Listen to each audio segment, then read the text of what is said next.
All right. So we had a stab open for this show, Yeah, we did. and we did it, and it was, it was funny, and then we had our normal open, and we got about 75% through the episode and went, we're not recording. So yeah.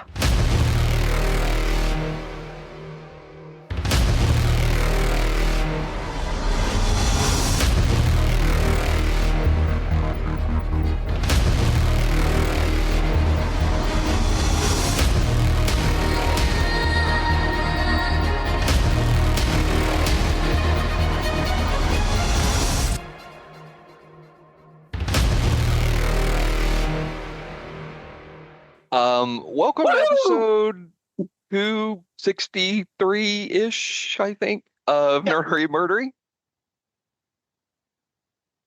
Yeah, Ep 263 on Zig with your nerdery. And I'm Drifter the Murdery. Welcome to another week of the highs and lows, the ups and downs, the good and the bad, and the nerd and the murd.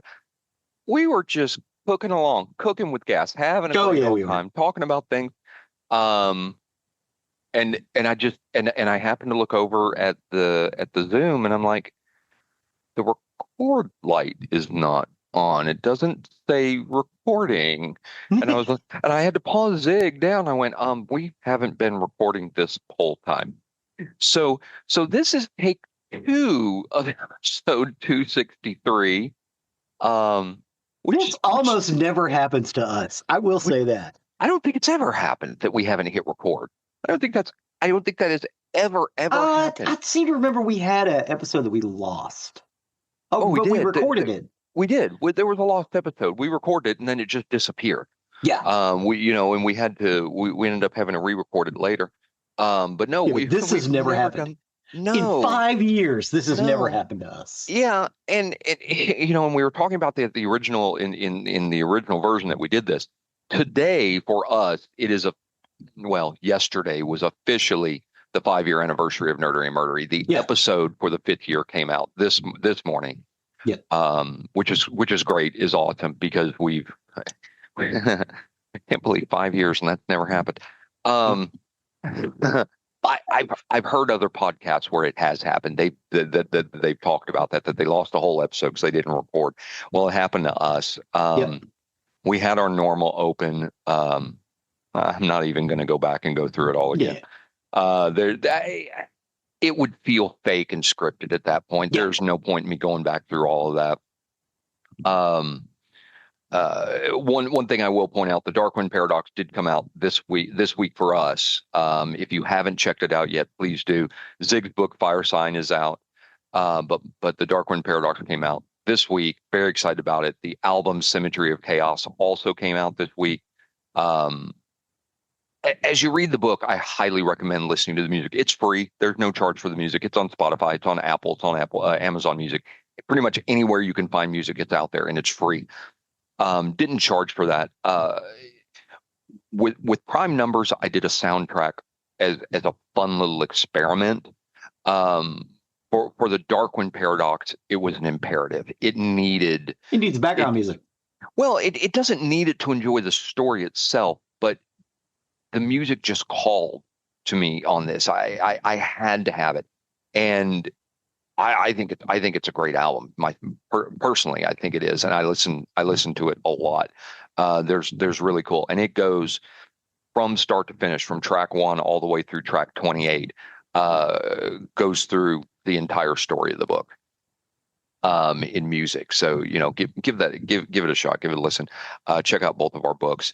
But this week we are talking about music again on Zig's part, and we get to go through it again. Zig will have 0 surprises on what I liked and what I did not like until a certain point. Up until a certain point, and then he'll have new again. So on some things that I might say I hated, Zig, you're going to have to go, oh, really? No. So the hell you say? So we've called ourselves idiots over the years. Here you go. There you go. We're idiots. So Zig, take us away. So we're going to talk about 10 more songs that define college radio. Again? Yes, again. So campus radio, also known as college radio, university radio, or student radio, is a type of radio station that is run by the students of college, university, or other educational institution. Programming may exclusively be created or produced by students and may include program contributions from the local community. Public broadcasting, or public service broadcasting, is radio, television, or other electronic media whose primary mission is public service with a commitment to avoiding political and commercial influence. Community radio is a radio service offering a third model of radio broadcasting in addition to commercial and public broadcasting. Community radio stations serve geographic communities and communities of interest. They broadcast content that is popular and relevant to a local specific audience, but is often overlooked by commercial or mass media broadcasters. Having said all that, when I say college radio, that's what I'm talking about. I may also call it indie radio because that's another shorthand for it, but the official title of the episode is 10 More Songs That Define College Radio. So originally when I was putting that list together, I wanted to go, hey, college radio is more than what you think. It's not just post-punk and punk songs. It's a lot of other stuff that maybe didn't get played other places, but probably should have. And there's a lot of that in this list. So the first album, or the first song we're going to talk about, is This Charming Man by the Smiths. The Smiths were an English rock band formed in Manchester in 1982, composed of Morrissey, Johnny Marr, Andy Rourke, and Mike Joyce. They're regarded as one of the most important British bands and one of the pioneers of the 1980s independent music scene.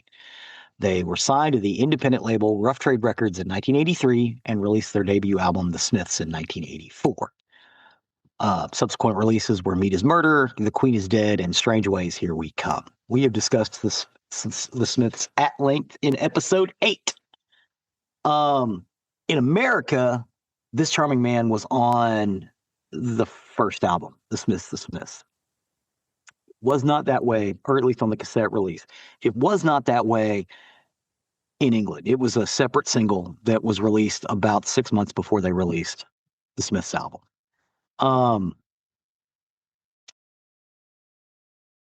Stephen Patrick Morrissey,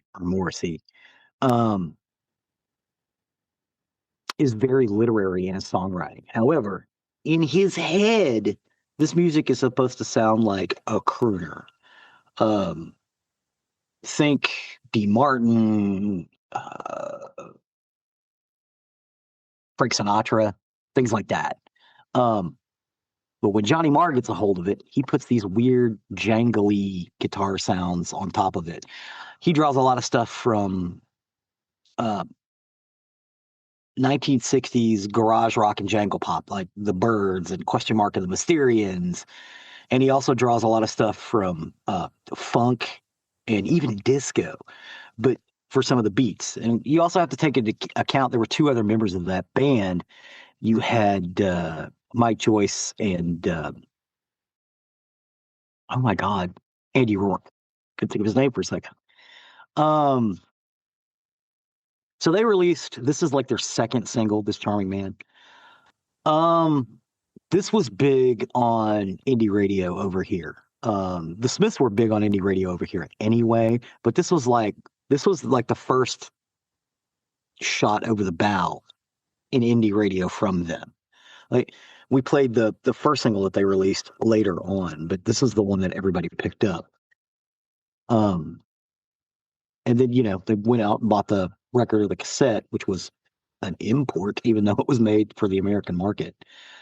And it was only moderately successful in England on its first release. It peaked at number 25 in the UK singles charts. They did do a reissue in 1992 and it went like double platinum. The lyrics of This Charming Man. Why contemplate life's complexities when the leather runs deep on the passenger seat? That is a direct quote out of this song. It's very evocative. And Morrissey was feeling detached from the early 1980s mainstream gay culture. He wanted to evoke an older, more coded and self-aware underground scene. The singer said of the song's lyric, "I really like the idea of a male voice being quite vulnerable. He's was kind of tired of the macho sound, and you get that. It's evocative of that. What do you think about This Charming Man by the Smiths? Well, I've never talked to you about this before.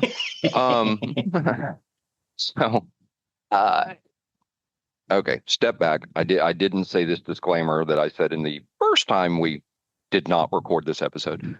As Zig talks about the music, make sure pull up our YouTube playlist, Yes. pause, watch, listen, and then come back and hear what Zig talked about. I think it really refines or enhances your listening of the music. Oh, yeah, definitely. And I think you'll find it's really kind of cool to do that. And that's how I do this. And I did this before, so I already have my notes. But try that. I've been doing this for several episodes now, and I think it's a brilliant way to go through these kind of episodes when Zig has music list. Listen to them as you go. Yeah, and watch the videos. But this one, when I pulled it up, I mean, the first thing that I said is man, he looks so much. Morrissey looks like such a douche in this video, and he does. This is still a good song. It's the Smiths. Mm-hmm. The Smiths have great music. I love the Smiths. But yeah, he looks like a complete douche in this. But this is a great song. It's great for this list. I didn't realize the Smiths were college radio or things like this, but it's a great song. Yeah, the Smiths were definitely they were big on college radio then, and The Cure and Echo and the Bunnymen and Depeche Mode, but Depeche Mode broke through the regular radio. The next song is going to be a little surprising to folks. It is American Girl by Tom Petty and the Heartbreakers. Tom Petty and the Heartbreakers were an American rock band. They formed in oh my goodness, I'm so stupid. They were formed in Florida, Gainesville, Florida, in 1976. They quickly recorded an album in late 1976 and went on a tour in England. Now, over here on that first album, Tom Petty and the Heartbreakers, they released Breakdown, which was a radio hit over here, but they didn't release any other singles, or the singles that it didn't go anywhere in America at the time. So Tom Petty and the Heartbreakers are making a tour of England in late 1976, early 1977. They are playing on the same bill as pub rock bands and punk rock bands. And in a lot of people's minds, they're the same, at least over there. And this song in particular, American Girl, because it has that jangle pop sound, which we talked about with the Smiths. It's really big in that English indie sound, or in our case, is the college rock sound. Tom Petty wants to call the band rock and roll, but not call them Southern rock, Heartland rock. He doesn't necessarily think they're arena rock either. I would kind of agree with that. To me, Tom Petty was always an indie rock band that broke big, like REM. But he took a different tour. Like, he had a big hit over here, and he was basically a one-hit wonder for 3 or 4 years, or Tom Petty and the Heartbreakers. It wasn't until they released Damn the Torpedoes in like 1980 that they got a lot of airplay. Again, they had one song that was big, and then they kind of disappeared in the regular music scene. In the underground scene, they were still churning stuff out. And this is one of those songs. American Girl was huge in the underground scene. It did not become big in the regular scene until, well, I think Jeff pointed out, it was in Fast Times at Ridgemont High. But that was like, Fast Times was released in what, 82? Is that right? 82? Yeah, sorry, I was on mute. Yeah, it was in the early 80s. Yeah. This was released in 1976. So it didn't start getting regular radio play until like 82, after 6-7 years after it was released. It did eventually go become a big single when they released their Best Of album in 1993. But this was always like an indie song. It's a college rock. And mostly because of the British. They were playing it over there. So people got back, little college radio's like, oh, hey, I hear the British are really into this song. So they pull the album down and listen to American Girl, and it's like, oh my God, this song is great. Because again, it's got that jangle guitar sound, and it dovetails quite nicely into that post-punk indie college radio sound, because there's a lot of jangle guitar in that. It's not all jangle guitar, as we'll talk about later. What do you think about American Girl? So this is where I talked about I have kind of a love-hate with Tom Petty, and it's not that his music is bad. He has some really good music. There are just some of his songs that are overplayed. Yeah. When he got the pop, when he got the pop music, it was just too much, and too much of Tom Petty could be a bad thing. There are some of the songs where it starts to kind of get to be a nail in your brain if you hear it over and over and over again.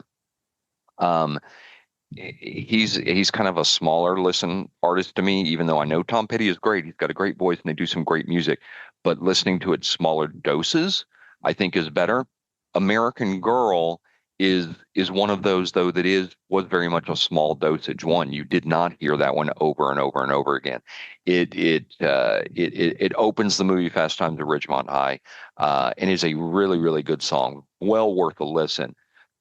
Just don't overplay Tom Petty, because you will start to get tired of hearing it. And I think it's kind of his voice. His voice kind of gets a little.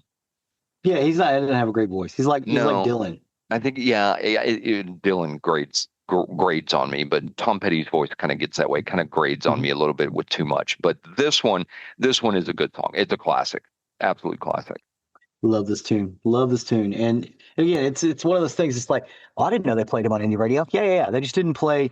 They didn't play Free Fallin', Mary Jane's Last Dance, or Breakdown on indie radio. They played American Girl and The Waiting, and that's what played on indie radio.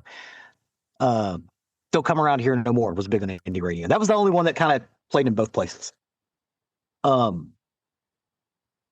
next song is by The Cure. The Cure, again, another really, really big indie band, also called New Wave.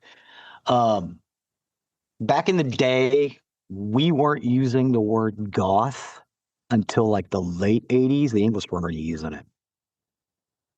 But we had new wave or dark new wave. They eventually came out with things like dark wave, stuff like that. We weren't using that back then. We were using like D-Rocker because of a band called Christian Death, which we've explored in the goth episode. We got their best song, but it was called D-Rock. But it all of it had this feel of goth. And eventually we got the word goth filtered down to us. And so we started using it to define this music. Now, this is a peek behind the curtain of the early goth movement. A lot of people point to this song, A Forest by The Cure, as being one of the precursors of goth. This and Bela Lugosi's Dead by the Bauhaus. The Cure, an English rock band formed in Crawley, England in 1976 by Robert Smith and Lawrence Tolhurst. The band's lineup comprises Smith, Simon Gallup, Roger O'Donnell, Jason Cooper, and Reeves Gabriel. Smith has remained the only constant member throughout numerous lineup changes since the band's formation. They released their first album, Three Imaginary Boys, in 1979, and several early singles placed the band at the forefront of the emerging post-punk and new wave scene. Again, post-punk in England, new wave over here. They were gaining prominence in that scene, and then they released their second album, 17 Seconds. 17 Seconds is where they started to basically turn to the goth sound. It was because Robert Smith had been doing double duty. He was on a tour with Susie and the Banshees. Her guitarist basically went off on a heroin bender, and so they replaced him with Robert Smith while they were touring. So he was playing with Susie and the Banshees and The Cure, and a little side project with Budgie from Susie and the Banshees called The Glove, which was based around the Beatles' Yellow Submarine. But like they got really big with Kiss Me, Kiss Me, Kiss Me, Disintegration, and Wish. But as far as the indie kids, the big bands were 17 Seconds, Faith, and Pornography until they came out with Disintegration. And Disintegration was one of those albums that the indie kids listened to and the regular kids listened to. But A Forest was one of those big bands where big songs, a lot of people point to The Forest as being the height of what The Cure can do. I don't necessarily agree with that. It might be in the conversation, but I don't think it's their best song, but it is a great fucking song. It was released on April 18th, 1980 by Fiction Records. And this is one of the main singles off that album. I think at the same time as Charlotte Sometimes, which we've talked about in our Goth episode. There is a re-recording of it for Mixed Up, which was released in 1990. If you've never heard The Cure's Mixed Up, it's great. It's all dance remixes and serious remixes of all of their stuff up until that point, with like one new song called Never Enough. But it's fucking amazing. So if you haven't heard Mixed Up, you need to check it out. What do you think about A Forest by The Cure? So, I like The Cure. As soon as it started, I was like, oh, this is goth. Of course I like it. Because I'm strangely now loving goth. I guess I'm goth. As we said earlier, man, you're 2 steps away from a black tuxedo shirt and a little bit of eyeliner. Yeah, not going to happen. I wear entirely too many colorful, garish clothes as it is. I mean, if I'm not wearing my garish golf clothes, I'm wearing these Hawaiian shirts because that's what I wear. But I hadn't previously known this song, but it's really, really good. I love this song. I don't know, hard to describe. It's just a really good song, and you need to hear it. I thought what was funny is I was watching the video. Robert Smith had normal hair in this one. Yeah, and no makeup. And no makeup, which I thought was funny. But it was very obviously goth from the opening beats of the song, and it's brilliant. I love this song. I would say, I said it when we recorded last time. This I think this song would go in the conversation of one of their best songs. Oh yeah, definitely. It definitely may not be the best, but I think it would be in the conversation. Oh yeah. This was in the Staring at the Sea, Standing on a Beach Staring at the Sea compilation they did in 1986. And depending on how you bought it is what it was called. If you bought it on video, it was called something else because there was a bunch of videos. If you bought it on cassette, it was called something. And if you bought it on vinyl or CD, it was called something else. But it's Standing on a Beach or Staring at the Sea. It was on that. That's where I first discovered it. It was like, God damn, this song is great. It's kind of that D rock sound. Because again, I didn't have the word goth. Or at least goth was not known to me or my friends. We didn't hear about goth until like 88, 89, 90. And that's when, oh, goth. Okay, that's the word for this. It's like, oh, okay, we could start using that word because there really wasn't a word we had to describe it. We used a bunch of weird stuff like new wavy, kind of heavy new wavy. Yeah, I had said earlier dark wave, but apparently dark wave wasn't a thing then. Yeah. We didn't have a word until goth came along or dark wave. All that stuff kind of came along after. But yeah, when we were listening to this, it was like, God damn, Forest is really good. Sometimes we would use A Forest as the description of the music. It's like a forest. The next song in our list is The Ace of Spades by Motorhead. Now, as I said before, there are crossovers that happened in the 80s specifically. This was released in 1980. The band was originally formed in London in 1975. Lemmy Kilmister, he had Larry Wallace and Lucas Fox were with him. But for most of the time, it was Filthy Animal Taylor and on drums and Fast Eddie Clark on guitars. In this particular instance, on the Ace of Spades album, which was, I believe, their fourth album,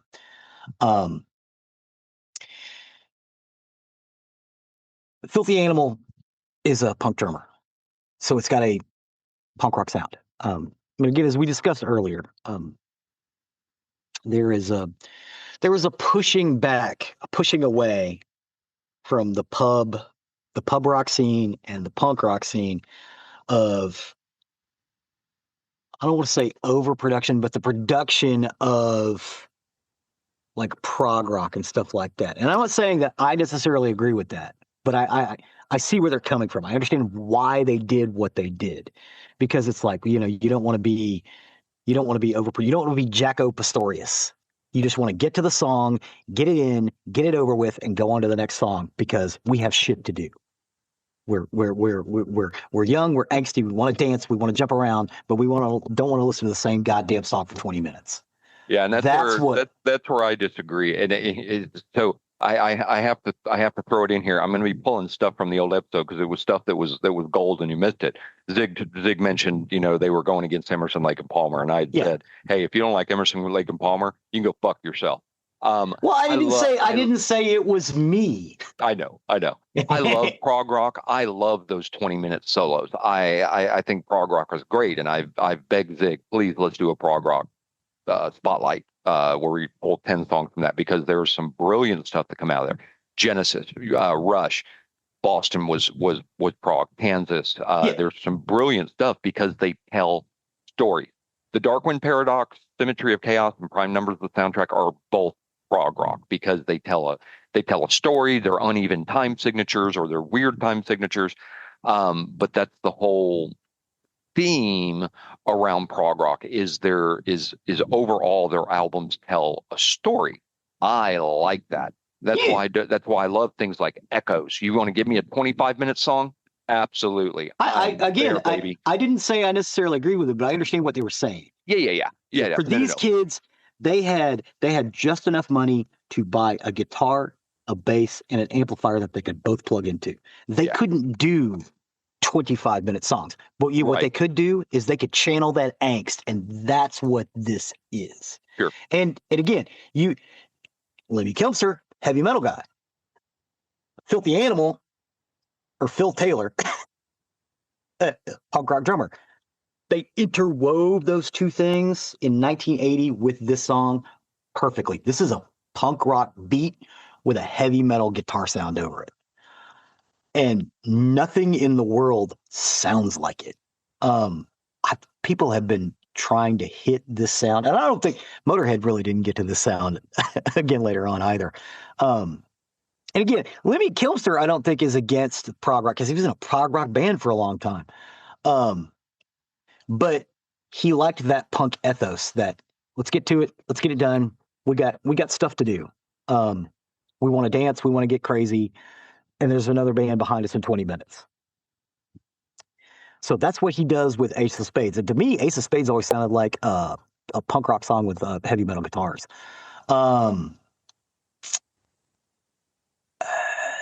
The lyrics typically covered such topics as war, good and evil, abuse of power, promiscuity, substance abuse, and most famously gambling, the last theme being the focus of their hit song, Ace of Spades. So Ace of Spades is actually about gambling. When he's talking about Ace of Spades, he's talking about an Ace of Spades. And it is the fourth studio album of the English rock band Motorhead. It was released in October of 1980. It is the title song off of that album. What do you think about Ace of Spades itself? So when we had originally done this, I thought I knew this song, but I didn't. Did you figure out what song you were thinking it was? No, I wasn't, because I was thinking about a Judas Priest song, but I don't know. I guess you got another thing coming. No, I'm telling you, Ace of Spades just clicked with me, and I'm like, oh yeah, I know this song, and I started playing it, and I was like, I have no flipping clue what this song is. I've never heard it.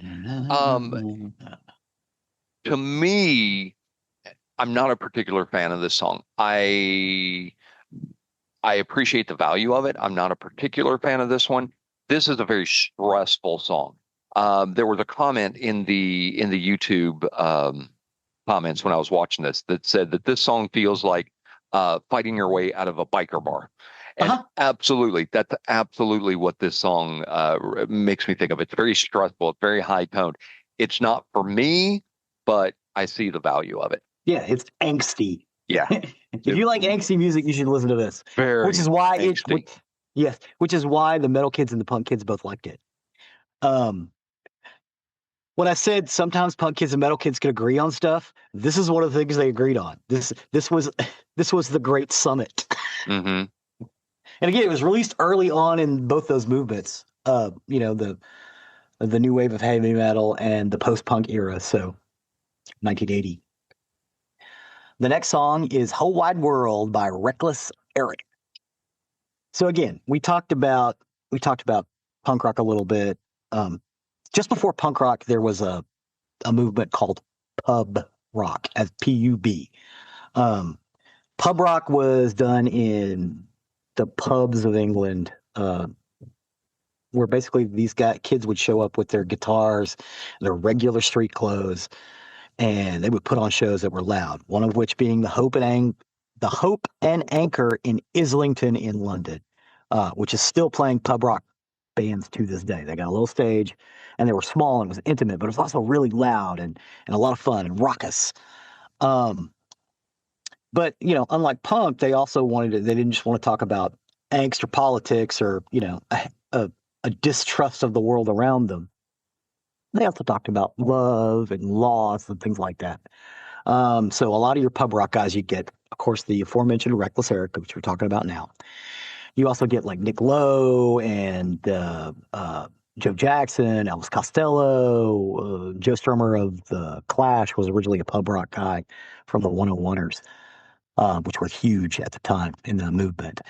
They also started their own record label. It is called Stiff Records. This song was on Stiff Records. It was released in 1977 as a single. His first album, Reckless Eric, which was released March 31st of 1978, which really reached number 46 of the UK album charts, did not have Whole Wide World on it. Now, the American release that we have of it does.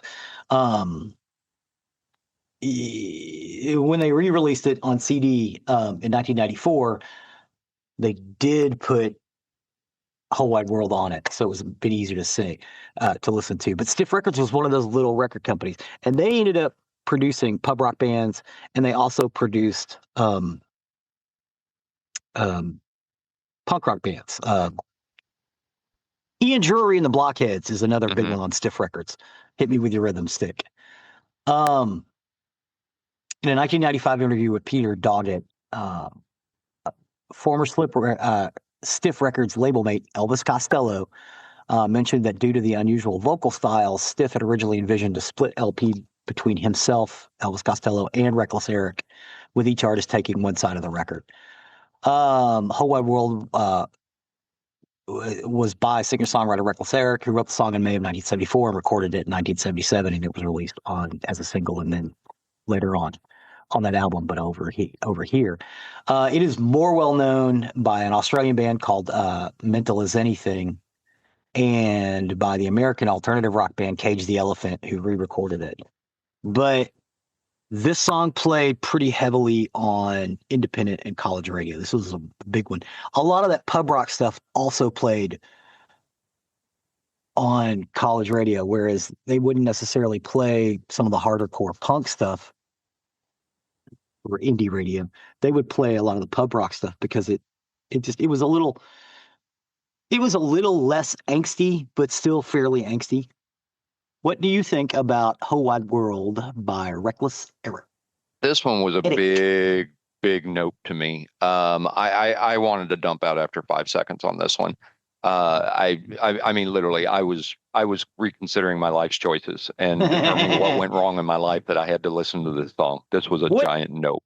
What do you think about other pub rock acts like Joe Jackson or Elvis Costello or? Elvis Costello, I can give and take. It's the vocals, isn't it? It is the vocals. I get tired of his voice. Joe Jackson, I like Joe Jackson. He was more piano based, but it's the same kind of sound. Yeah. What is that song? He's got Stepping Out. Yep. I love that song. Absolutely love that song. But this one, no, No, not so much. no, hated this one. Okay. The next song is more of a jazz tune, more of a funky jazz tune. It is by Living Color. And it's Love Rears Its Ugly Head. It's an American rock band from New York City, formed in 1984. The band consists of guitarist Vernon Reed, lead vocalist Corey Glover, drummer Will Calhoun, and bassist Doug Wimbish, who replaced Muzz Skillings in 1992. Their music is influenced by heavy metal, funk, jazz, hip hop, punk, alternative rock, Delta blues, doo-wop, swing music, ska, yacht rock, and barbershop quartet. The band's lyrics range from the personal to the political, including social commentary on racism in the United States. Living Color has released 6 studio albums. The band rose to fame with their debut album, kind of produced by, oh my God, the guy who did a lot of drugs in the 70s for Rolling Stones, Keith. The guy who did a lot of back up. The guy, the guitar player, Keith Richards. Keith Richards. Thank you. But I want to pause. The guy in the 70s that did a lot of drugs. Yeah, in the Rolling Stones. The guy. Exactly how many drugs do you have to do to be kicked out of the Allman Brothers Band? Or the Rolling Stones, because well, yeah, because Keith Richards they kicked Brian Jones out. Keith Richards is going to live forever. Yeah. But yeah, Keith Richards produced their first album, Vivid, in 1988. And they had a signature song called Cult of Personality. It won the Grammy Award for Best Hard Rock Performance in 1990. And they were on the Steel Wheels tour of the Rolling Stones. I first heard Cult of Personality live in the Cotton Bowl, watching this dude dance around. It was amazing. I personally think they were better than the Rolling Stones that night, because Mixed Emotions is not a good song. They've been used as the entrance theme for professional wrestler CM Punk since 2011, and they were named Best New Artist in 1989 by MTV Music Awards. They won their second Grammy Award for their follow-up album, Time's Up. This song, Love Rears Its Ugly Head, is off of Time's Up. It's the style of most previous singles, a rock song with touches on R&B. However, this song has kind of a breakdown, and then it gets to the hook, and then it goes back into the breakdown. So it's kind of jazzy and free form. And I needed to put one of those songs in this list, and this was big on the. This made it to number 8 on the modern rock tracks in 1990. So it was definitely in the conversation of, again, modern rock tracks became alternative airplay, which is what we have now. Or alternative rock, which is what the listing we had now. Back then, it was college rock or indie. But anyway, they were big on it. The song was big on it, but it's one that doesn't get heard a lot because, again, they played Cult of Personality on regular radio. Well, they played all their other stuff on indie radio, as well as Cult of Personality. You could hear it in both places. It's like Ace of Spades. Eventually, they played it everywhere, but not this one. You only heard this one on either A, you had the album, or you heard it on indie radio. What do you think about Love's Rears Its Ugly Head? This one was a mess to me starting off. It got to the hook, and I had really high hopes for this song. And if it could have stayed along with the overall theme is not the word I'm looking for, but if they could have stayed with what they had at the hook and kept that for the entire song, I would have liked this a whole lot better. But it would go in and out, and it was just wavy. It would go to the hook, and then it would drop off, and go to the hook, and it would drop off. And it was the drop off points I really didn't like of this song. So this is a song that I like. I liked half of it. You know, yeah, you like half of it. I liked it. Yeah. It is. It's definitely. It is a. It's a flowing song, and I wanted to include that because they did. College radio did have a lot of stuff like this that was kind of jazz based. A lot of Americana as well as country western music, the good stuff. You mean both kinds of music? You mean yes, country and western. Yeah, but yeah, so this is one of those ones that you would hear this, and then you would hear like a Delbert McClinton tune, like "Been So Good Up to Now," and then you'd hear Reckless Eric, and then a Smith song. You know. It was not uncommon to hear this in that same sort of vein.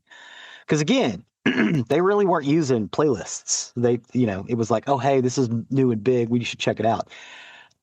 When they finally got the modern rock charts in September of 1988, I believe is correct. It might be October, but it was late 1988 when we finally got the indie tracks over here, or the indie charts over here. The college radio guys started looking at that just because it's like, oh, hey, but they would also hear like stuff from other bands, or there'd be a musician and go, hey, you should listen to this. And that's how it made its way into the rotation. And it was a lot of word of mouth. Like they didn't really have a list until that modern rock tracks, but that was not a list. It was a guideline. There's a lot of word of mouth going on. And there really isn't a chart for this stuff because it was organic. I wish it existed, but it really didn't. The next song in this list I want to talk about is Jane Says by Jane's Addiction. Now, kids, at this point, this is all new. This is where we figured out we weren't recording. Yeah, and you know what? Let me go back real quick to In Living Color. Besides the whole song, I forgot one note that I didn't get to the last time. The singer sounded like a discount Lenny Kravitz. No, he's actually before Lenny Kravitz. Yeah, I know, but he sounded like a discount Lenny Kravitz. Corey. Anyway, yeah, Jane's Addiction. So we're new and fresh now. Yeah, new and fresh. Jane's Addiction was an American rock band formed in Los Angeles in 1985. The band's best-known lineup consists of lead vocalist Perry Farrell, bassist Eric Avery, drummer Stephen Perkins, and guitarist Dave Navarro. Jane's Addiction was one of the first bands from the early 1990s alternative rock movement to gain commercial success.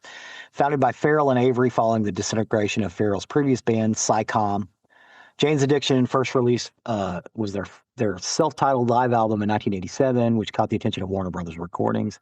The first two studio albums, Nothing Shocking in 1988 and Ritual de lo Habitual in 1990, received acclaim and grew a cult fan base. As a result, Jane's Addiction became a significant part of what Farrell dubbed the Alternative Nation. The band's first farewell tour in 1991 launched the first Lollapalooza. In 1997, Jane's Addiction reunited with Flea of the Red Hot Chili Peppers, replacing Avery for a one-off tour in 2001. The second reunion took place with Martin Lenoble, later Chris Chansey on bass. Jane's Addiction released their third studio album, Strays, before dissolving the following year. Now they get back together and will do stuff. Avery did eventually rejoin Jane's Addiction after a 12-year absence due to long COVID. Navarro was replaced by Queens of the Stone Age guitarist Troy Van Leeuwen, and former Red Hot Chili Peppers guitarist Josh Klinghoffer. They're still doing stuff today. Nothing Shocking, though, is the debut studio album by the American rock band Jane's Addiction. It was released on August 23rd, 1988 through Warner Brothers Records. The album was preceded by the band's eponymous live debut. Nothing Shocking was well received by critics and peaked at number 103 on the Billboard 200. Eventually being certified platinum by the RIAA, the single Jane Says reached number 6 on the Billboard Modern Rock charts in 1988, and it received nominations for the 31st Grammy Awards. The category of Best Hard Rock Metal Performance Vocals or Instrumental, ultimately losing to Jethro Tull's Crest of the Knave. Metallica also lost that night to a Jethro Tull album, although Crest of the Knave is really good, if you've never heard it. But this song was really, really big in indie scenes, especially coming out of LA. They were part of that LA surf rock sound. The Mountain song, Coming Down the Mountain, is about surfing down a big wave. You get the big waves that crest. Because it's a mountain of water, you're coming down. But this is one that was a little looser. It would be one that they would like play around campfires and stuff. The drummer is playing a steel drum instead of a drum set. An actual, like a steel pan drum, like a Jamaican or calypso, which gives this song a really, really cool sound. But Jane Says was huge in the indie scene, and Nothing Shocking was great. People's biggest problem with Nothing Shocking is it had 3 naked women on the cover with their heads on fire. It was an art piece that somebody else had done, but it was kind of badass. But the name of the album is Nothing Shocking, and you've got like a like a bus bench with three women sitting next to each other, and their heads are on fire in black and white. It is fucking awesome. All right. I don't think they're real women. I think it's actually like three mannequins, but it is badass. What do you think about Jane Says by the song is also, here's the thing. This song, Jane's Addiction had a benefactor. It was a trans woman. It was a trans woman who basically gave them a place to live, and she was a prostitute, a trans prostitute in Los Angeles, or at least that's the story. I don't have any information to corroborate this, so I'm giving you the story that I got at the time. Please take it with a grain of salt because I don't know if any of it's true. That's what the song is about. The song is about basically a love letter to this trans woman prostitute who was basically the band's benefactor. And eventually, when they hit big, they bought Jane a house. I don't know if any of that's true, but that's what the song's about. Jane says, I ain't never been in love. I don't know what it is. I only know if someone wants me. The song's kind of tragic, but again, it has that steel pan drum, so it has kind of a happy feel to it, but it's really fucking tragic. But the song is about that trans prostitute named Jane. What do you think about Jane Says? I'm not a fan of Jane's Addiction. This one would be a very difficult one for me to like. I just don't like their overall style. I don't really like the singer. This is just Terry Farrell. Yeah, Terry Farrell's vocals take a little bit to get used to. Yeah, I'm into like some bad vocals, but it almost sounds like he's straining all the time. Yeah, I could see that. I could see that. I'm just, for me, this is a no.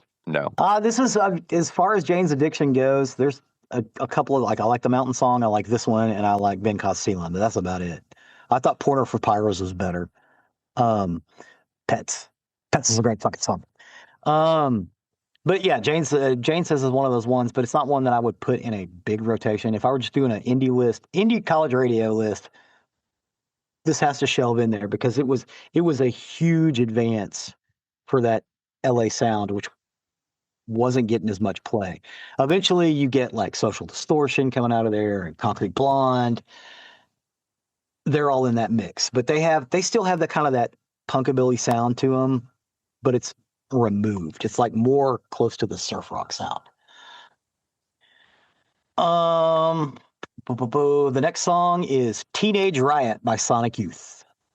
Sonic Youth was an American rock band formed in New York City in 1981. Founding members Kim Gordon, bass, vocals, and guitar, and Thurston Moore, lead guitars and vocals, and Lee Ronaldo on rhythm guitars and vocals. They remained together for the entire history of the band, with Steve Shelley on drums, followed a series of short-term drummers in 1985, rounding out the core lineup. Jim O'Rourke, bass guitars, keyboards, was also a member of the band from 1999 to 2005, and Mark Eibold was a member from 2006 to 2011. Sonic Youth emerged from the experimental no-wave art and music scene in New York before evolving into a more conventional rock band and becoming a prominent member of the American noise rock scene. Sonic Youth has been praised for having redefined what rock guitar could do, using a wide variety of unorthodox guitar tunings. There you go. You tripped over the word. I said, there you go. You got it now. Unorthodox, preparing guitars with objects like drumsticks and screwdrivers to alter the instrument's timbre. The band was a pivotal influence on the alternative and indie rock movements. After gaining a large underground following and critical praise through release with SST Records in the late 80s, the band became more popular throughout the 1990s and 2000s, after signing with major label David Geffen Company in 1990. Daydream Nation is the fifth studio album by American alternative rock band Sonic Youth, released on October 18th, 1988. The band recorded the album between July and August of 1988 at Green Street Recordings in New York City, and it was released by Enigma Records as a double album.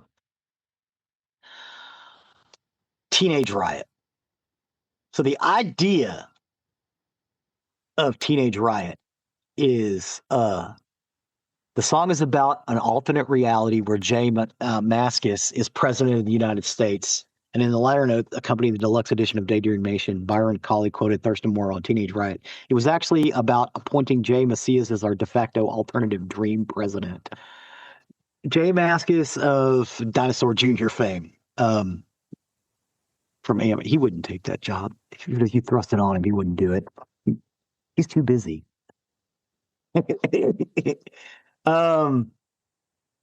Daydream Nation was released to wide critical praise. Teenage Riot, to me, the lead up's too long. And I get that Sonic Youth is about noise rock. And what noise rock is you use different stuff to make weird sounds, kind of the way Depeche Mode did. They have kind of a noise rock element to them, where you'll take like a hammer and hit the strings in a certain way, and take a screwdriver and move it around. Very similar to shoegazing in that regard. It also emerged out of the New York City punk rock scene of, i.e., the Dead Boys and stuff like that. But in my mind, the vocals of Kim Gordon and Thurston Moore together, kind of blending together, which is what is great about Teenage Riot, because it's the both of them singing. Sometimes, and most of the times, it's either Kim Gordon singing or Thurston Moore singing. In this case, it's the both of them singing together, and you get to hear those blended vocals. I do wish the lead up was a little lower, but I get why they did it. I wish the lead up was like 10 seconds shorter. Because I want to get to that droning guitar sound, which again is also kind of arpeggiated, but not as much, because they're using things to beat the guitar with instead of a pick, like a drumstick.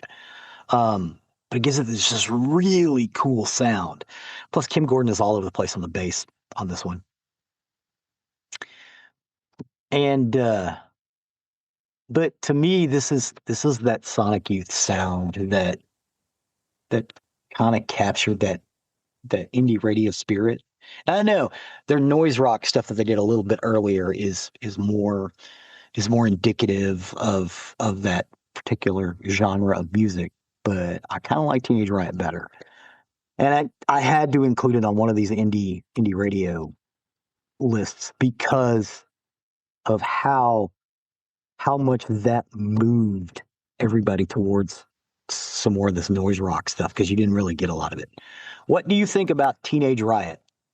So you talked about it too long. Absolutely. It doesn't pick up till 1 minute and 24 seconds. Yeah. Is when it finally picked up. And through that first minute and a half, basically, you can barely hear the words.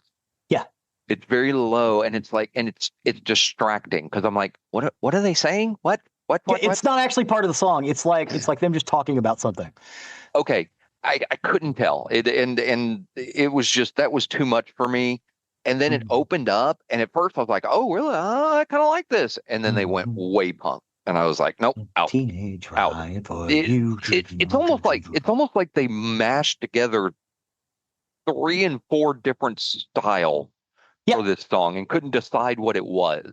Yep, that's kind of what they were going for. They were trying to bring all of that stuff together. Yeah. Their next album, not overly happy with it. Their next album, Goo, was a huge commercial. Huge commercial success. And it was actually on a major label, and it's kind of what blew them into the stratosphere.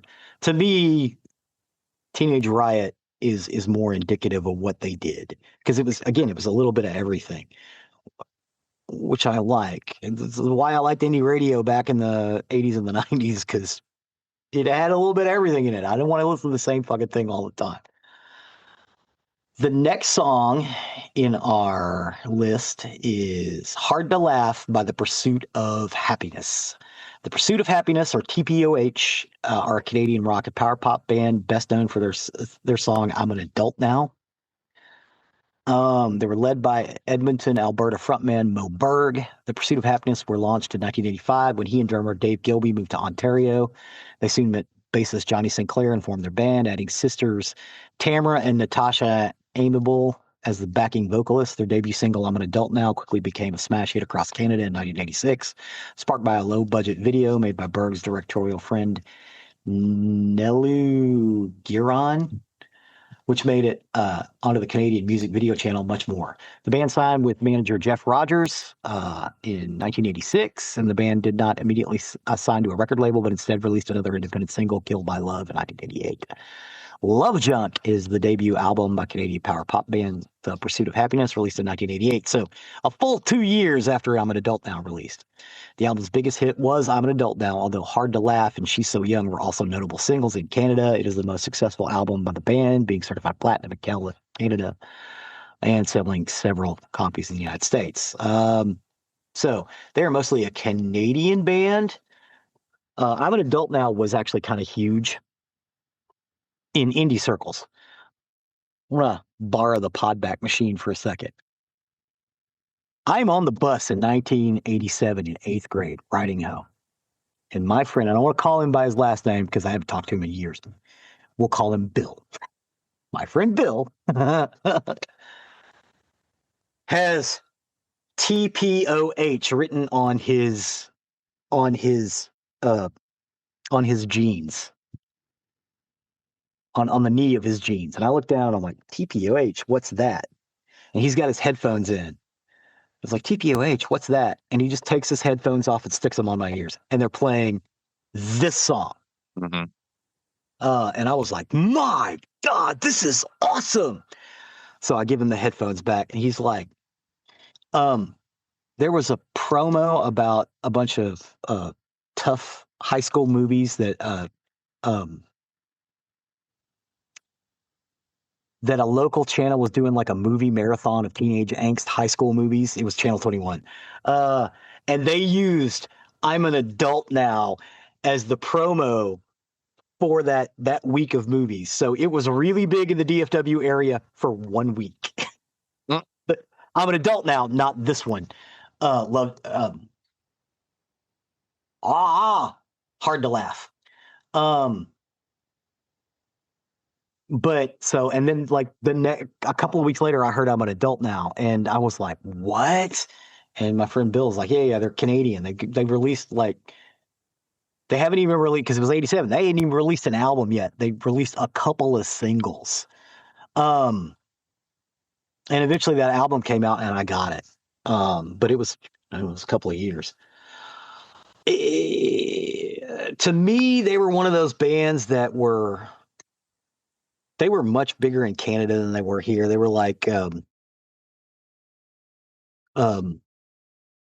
my God, the Tragically Hip. Mm-hmm. They were Institute. They were Bon Jovi in Canada. These guys weren't necessarily Bon Jovi, but they were definitely bigger in Canada than they were over here. And Mo Berg continues to do music to this day. But it's just this amazing.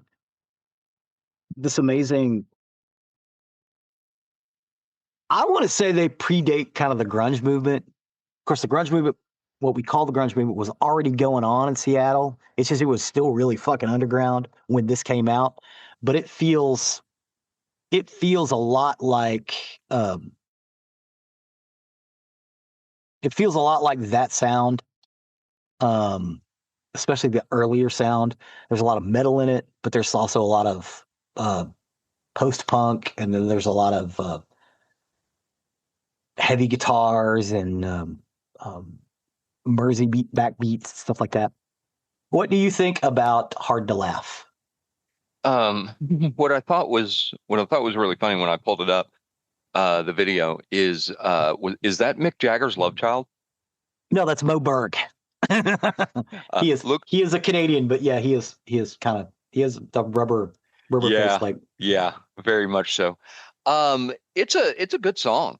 I do like it. I kind of jammed through this one. I liked it. You fuck with that one, huh? Yeah, that was a good one. Yeah, that was a good one. Again, most people know I'm an Adult Now, but this is actually the one I heard first. Mm-hmm. And I kind of put I'm an adult now, and this one is 1A and 1B. You know what I mean? As kind of. So I was up in the air. I was like, yeah, you know what? More people have probably heard I'm adult now, so I want to put this one in instead. But they're both on that Love Junk album. You guys should check it out. It's fucking awesome. Yeah, it's a good song. Absolutely. Yeah, and yeah, them getting the two sisters who are the backup vocalists. Mm-hmm. I fucking love that. It almost harkens back to like the Shirelles or some of the 60s sweet soul sound, because they're basically doing the backing vocals, and they fit on top of it, because Moberg, he's not necessarily a strong singer, he's more of a talking singer. Mm-hmm. So with their vocals on top of it, it gives it a sweeter sound. The next song in this list is the final song in this list. That is A Girl in Trouble is a Temporary Thing by Romeo Void. We have talked about Romeo Void before. Their big song was Never Say Never, with the refrain of, I might like you better if we slept together. Romeo Void was an American new wave and post-punk band formed in San Francisco, California in 1979. The band primarily consists of saxophonist Benjamin Bossi, vocalist Deborah Ayal, guitarist Peter Woods, and bassist Frank Zincavage. The band went through 4 drummers, starting with Jay Dara and ending with Aaron Smith. The band released 3 albums, It's a Condition, Benefactor, and Instincts, along with 1 EP. They were best known for the song Never Say Never, and A Girl in Trouble is a Temporary Thing, the latter becoming a top 40 pop single. The band was started at the San Francisco Art Institute by Ayal and Zincavage. They released a single on the recently formed 415 Records before recording their debut album, which had been deemed a masterpiece of American post-punk.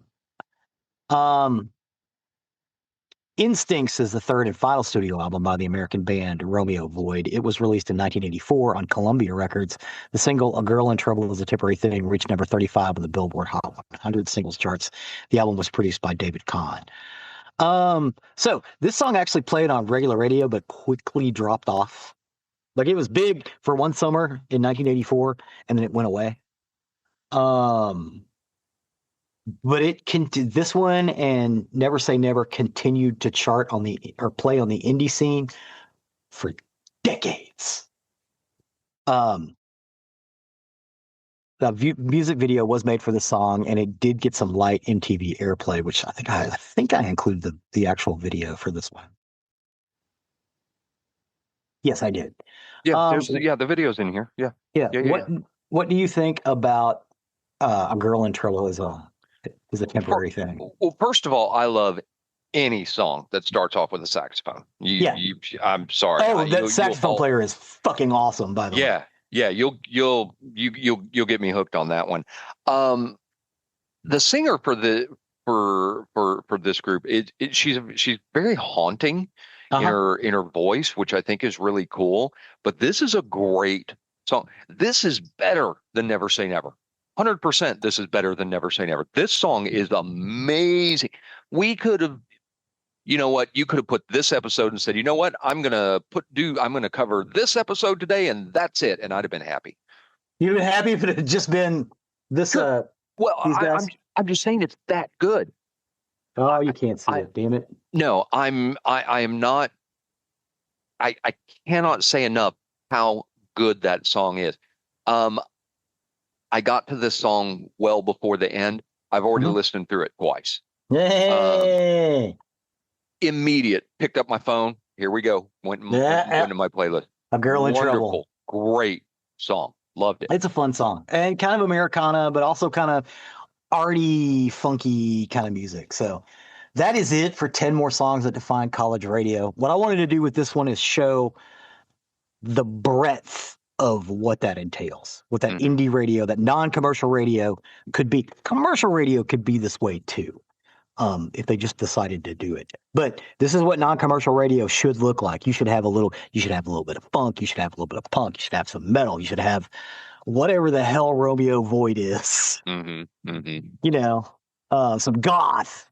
You need some Smiths and some Tom Petty in there as well. So yeah. But yeah, that's it. Yeah, good stuff. There was, I mean, for me, there was good stuff on here. There was stuff I didn't care for, but I mean, overall, I think it was I think it was a good list to cover. But that, like I said, that last one, phenomenal, You phenomenal like that song. one? Romeo Yeah, Void? Yeah, yeah. it's good shit. Could not get over how much I like that song. And you've done that from time to time. You've given me some songs that I mean, just love. Yeah. How Not to Drown was one of those. That is one of my favorite songs now. I think that's a great song. And this one could go up there on that list. I like that. I'll definitely listen to that one You again. like some Romeo. Yeah, you check out some other Romeo Void, especially if you're into saxophone. People who don't like saxophone are generally put off by Romeo Void because there's a lot of it in there because one of the main drivers of the band is a saxophone player. He's So not he's not a guitar player who plays saxophone as well. He's a saxophone player. let me say this about that. If you don't like a saxophone, you can go fuck yourself. So there you go. God, Saxophones at Emerson, Lake and Palmer. Yeah. Emerson Lake Palmer is great. I was very upset because they were actually coming through here. Well, it's just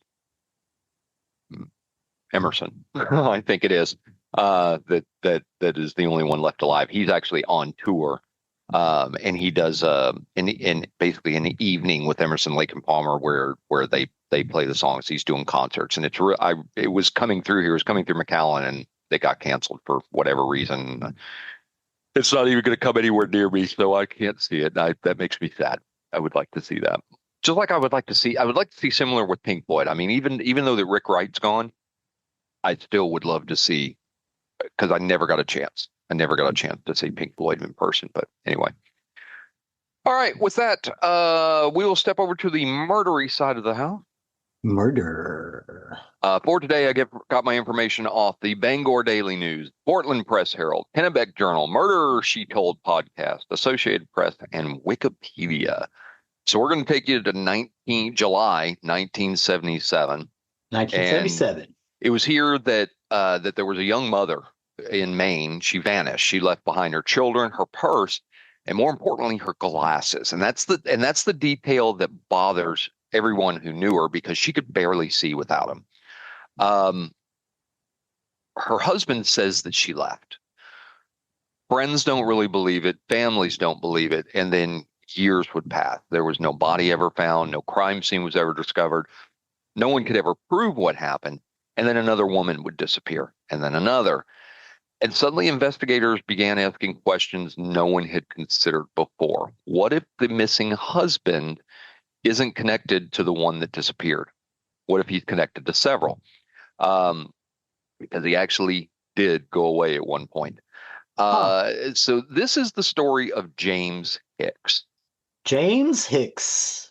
And we're back on our A to Z journey across America. And last we were in Louisiana, which now brings us to Maine.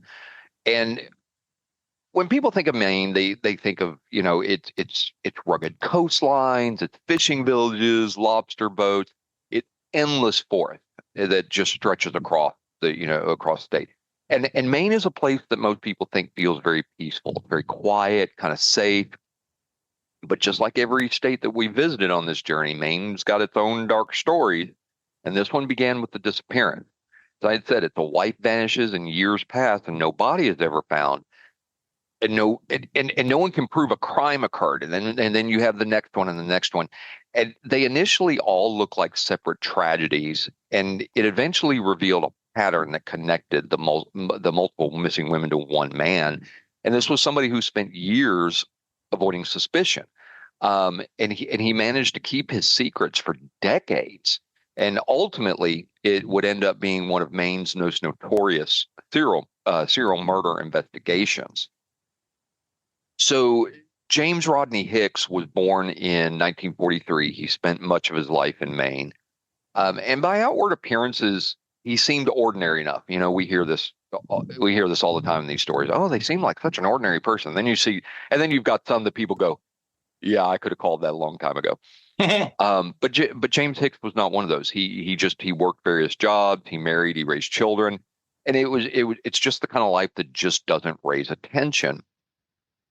But beyond that, ordinary exterior is he had a history of troubled relationships and allegations of violence. We also see this too.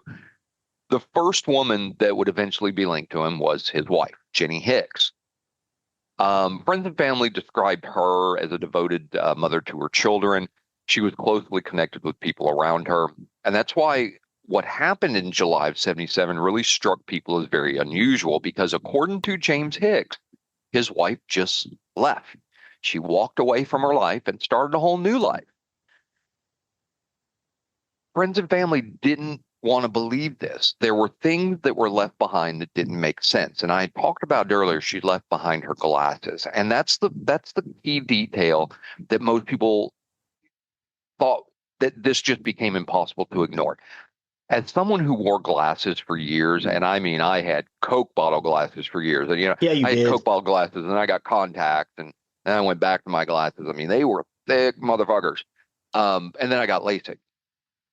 But for somebody, now I got to wear my reading glasses because I've now had cataracts. And anyway, for somebody who has worn glasses, because I started wearing glasses when I was in the first grade, when you have that kind of vision that you are literally, you just can't see without them, glasses are not something you leave behind. You can't. There's no way when I still wore glasses I could drive without them. There was hardly any way I could walk down a fucking hallway. That's kind of the idea I got with this stairs. Yeah, you would walk That's downstairs. kind of the idea I got with Jenny, is that she was that type of person, that because they said she could barely see. So leaving her glasses behind triggered bells. Something wasn't right about that, but nobody could prove anything. Investigators continued to look, and before they could come to the truth, another woman would disappear on July 20. Excuse me. Another woman would disappear, but there was no obvious crime scene for Jenny. And James Hicks, again, he told authorities that she left voluntarily, but she left behind her children. She left behind personal belongings. Some people might think this is these are very small details, but it's not. It's really not. But and people were suspicious, but there was no evidence. Without the body, without physical evidence or even a witness, the case would stall.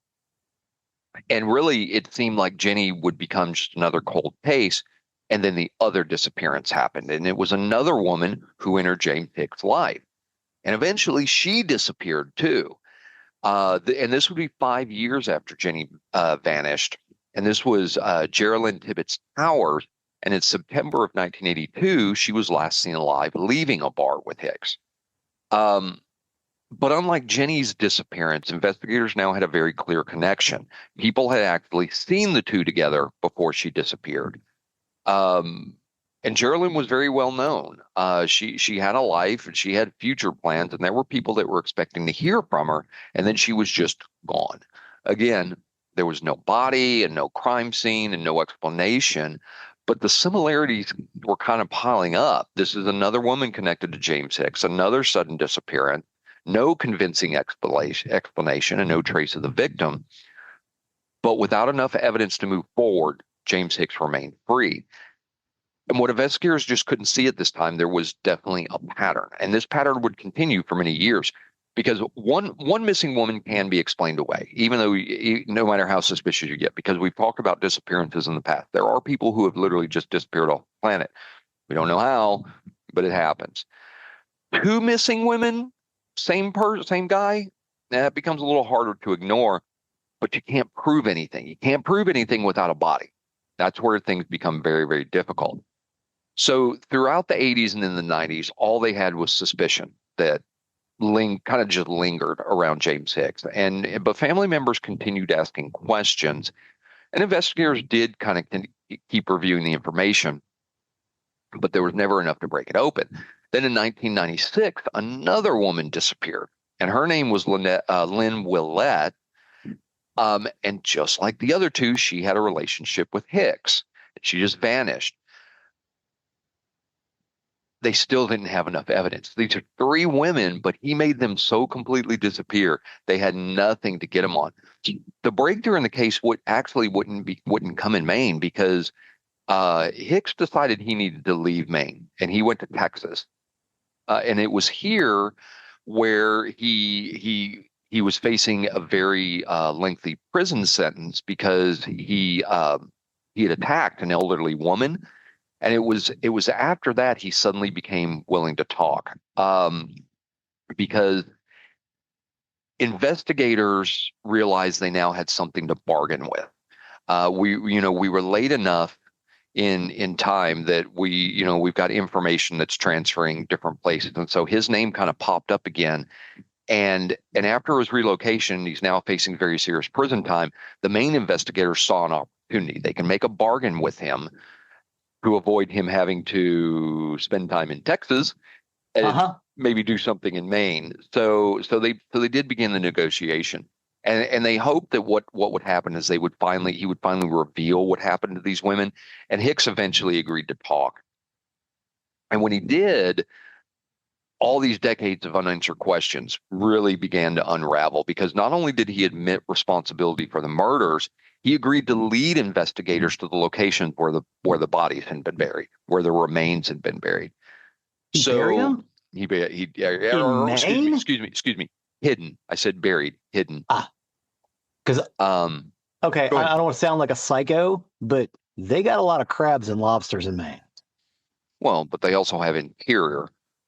Interior country. You can bury somebody in Maine, but yeah, I said buried, hidden. I don't remember if it was buried or if you just stored them somewhere. But right on.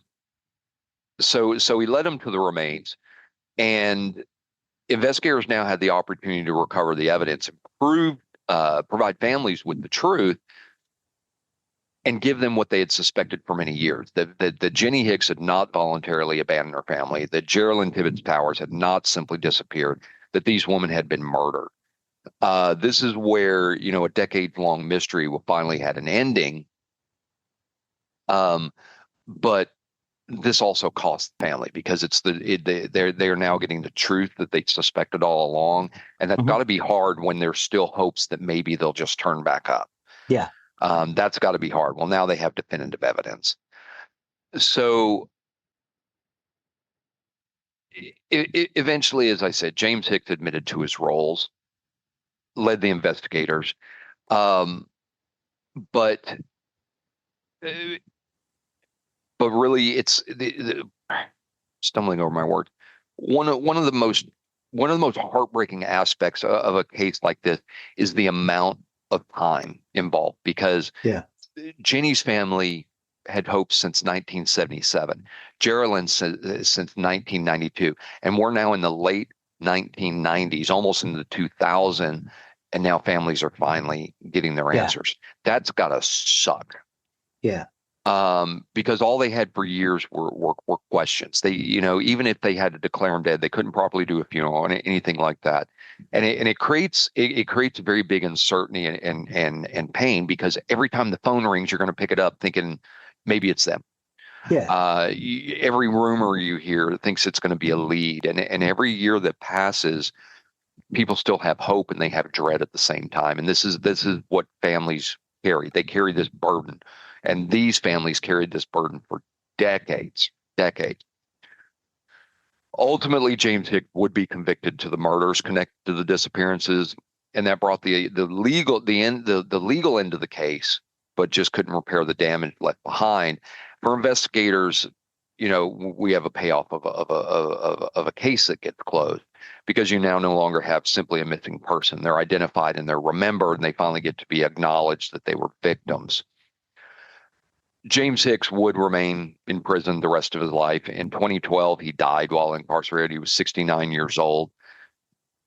And that really kind of closes the end on his criminal case. Doesn't erase what happened to the families, and it doesn't erase what investigators learned from the case, because at some point they do have to take into account the absence of a body does not mean the absence of a crime. And I think you can dig a little bit deeper, and I think they kind of took some learning from this one. And in a lot of cases like this is exactly why they look at the husband first, the boyfriend first, the people closest to them when they have, questions like this. And we've talked about this in case after case. Sierra Joggin case so many episodes ago. First person they questioned was her boyfriend. Yeah. He was the last one to see her as they were riding home that night. And that's what makes it very difficult. And I hate to when you see that these cases sometimes take decades, because we've had serial killers that have been able to operate for decades. BTK that we covered, decades that he was able to keep going. I don't think we have the definitive yet. I think we have a suspect, the Zodiac killer, decades. Yeah. And that sucks. That really, really sucks. So, in our A to Z journey, we reached Maine. It's the story of James Hicks, and it really kind of reminds us that the sometimes the most haunting crimes aren't really the ones with the most dramatic crime scenes or even the national headlines. Sometimes they're built on absence, and I talk about this every time I talk about a disappearance that I've talked about in this story, how hard that has to be for a family, because it's someone who never comes home, and it's a family that sits around there waiting for answers, and it's a missing persons case that slowly transforms into a murder investigation, and that's awful. That's awful. Jenny Hicks and Geraldine Tibbet Towers, they sat in that space in between missing and murdered because nobody knew. The families never stopped asking questions, which I'm sure they didn't. But eventually, sometimes all those questions will lead back to the same person again and again and again. And we've talked about that in these stories. And in the end, the mystery was solved. The victims were found. The killer was convicted. But you do have to remember the families and feel for them as well, because these are people who can never be returned to them. And that's probably one of the saddest things in all of these cases. Not only did a tragic life get taken way too early, but a family that's left behind to hurt forever. So that's the story of James Hicks and Maine. Thank you, sir. You betcha. That will take us to the end of another recording week. Oh shit, I didn't hit record. Yes, I did. I'm kidding. I know you did, because I saw the button. Can't believe that happened. And you know what? What's amazing is that we were able to redo it, and it was different. Yeah, it was different. I didn't talk about all the different stuff from that's going on in our lives at the very beginning. I was like, I mean, I know the listeners never heard it, but in my mind, I was like, fuck, Zig, I've already told you all this shit. I'm not going to tell you all it again, so you can go, really? Really? Go on. I'm not going to fake content here. Yeah, I'm not going to fake content here. That's not our show. We don't we don't script things out. We have our notes from our research, but we don't script things out. So the fact that we had to record it again, it made things different. Now, I will admit what's so funny is when we did our Lost episode, we did our Lost episode so well. I think we were about halfway through, and it's an exclusive, by the way, and I'll talk about the exclusive in a minute. I think we were about halfway through my part in the exclusive. Zig was like, "You covered this before," and I said, "Yes, the last time we recorded this." Yeah. So it was a little bit different from what we did the first time. Like I said, we were all the way through song 8.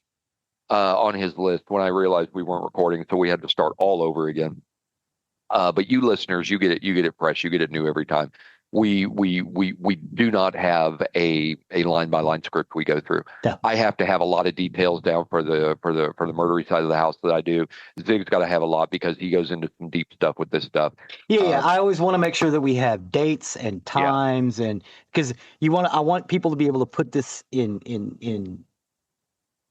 times in their own mind when the stuff is going on. Right. Absolutely. Absolutely.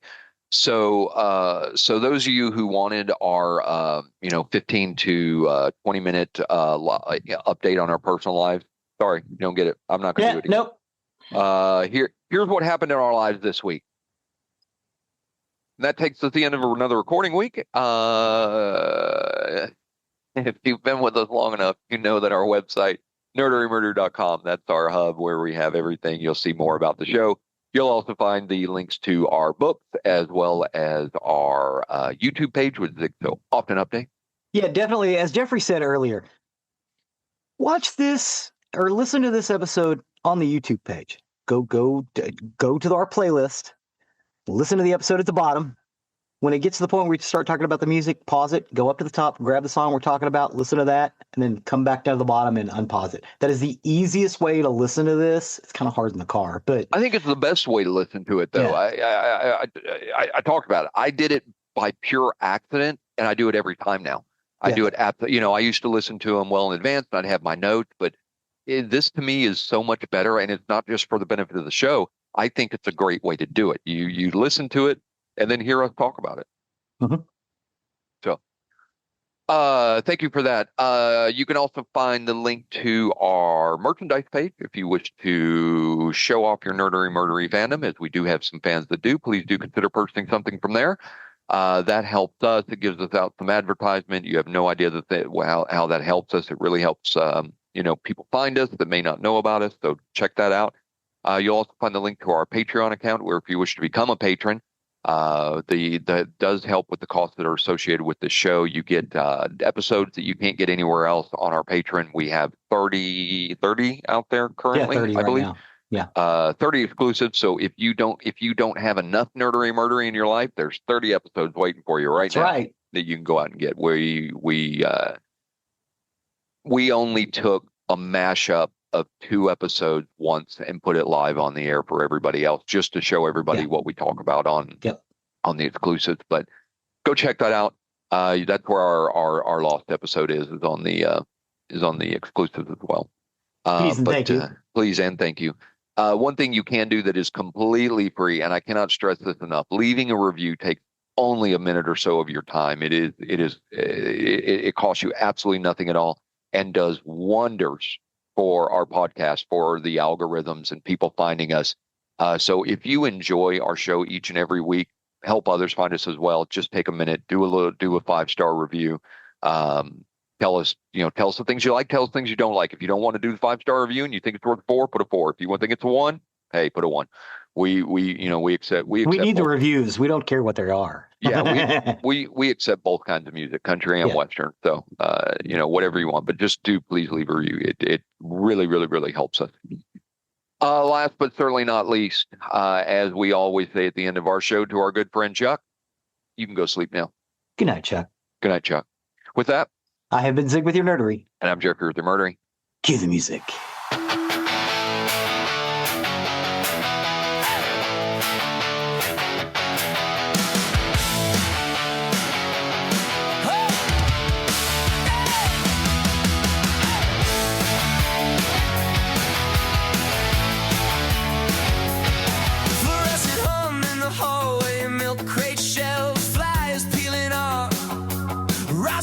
Way past quiet hours, we turn this busted boom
I'm